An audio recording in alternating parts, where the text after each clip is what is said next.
bange. To gimo mi penji mano jaduong' Obudho en king'iyo report mari wuon motimo mar economic survey ni. Kamano. Unyiso ni East Africa Yes. nodongo gata mala 5.4. Magima dho ngere luongo ni on average. Yes. Rwanda nodongo gi ata mala 7. Yes. Uganda odongo gata mala 5.7. Yeah. Tanzania odongo gata mala 6.1. To wan kende mwadongo gata mala 4.7. Dong manyiso ni wachimo komarach kaka Kenya. Okanyal wacho kamano piyo ni wachimo komarach. Luore gi gima mano timore. To mokwongo nyaka ikwong ing'e ni ka wadhi e world level economies madongo ma kaka US giri iyudo kodongore gi 3.2. En economy matimo nade? Duong'. 3.2 neno en gima duong'. Bi Kenya, bi East African Community. Kenya emen gi economy maduong'. East African Community.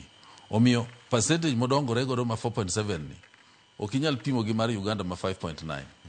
Yes, marwa pod duong'. Koro dongruok wadongore. To gima bende chako ng'iso ni wadongore, Trevor, en ni kakori kao mwandu mar Kenya no ma sani en 16.2 trillion. Wawuok e 15 trillion e 2023. Kwa biro 16.2 trillion 2024. To idwa ng'iye ni pogruok mobedo en 4.7%.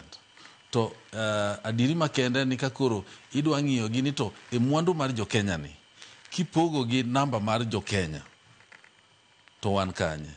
Tidhi yudo ka namba ni ka pesa no koro no poge ma ng'ato wach ni kuom jo Kenya joma nitie Kenya kae sani kwadwa pogo mwandu ma Kenya ni to ng'ato biro yude adi. Ibiro ni ng'ato dhi yude dhi yudo 1,309. Ya? To higa machielo mokalo cha ne ka nipoge to ng'ato ne dhi yudo 292.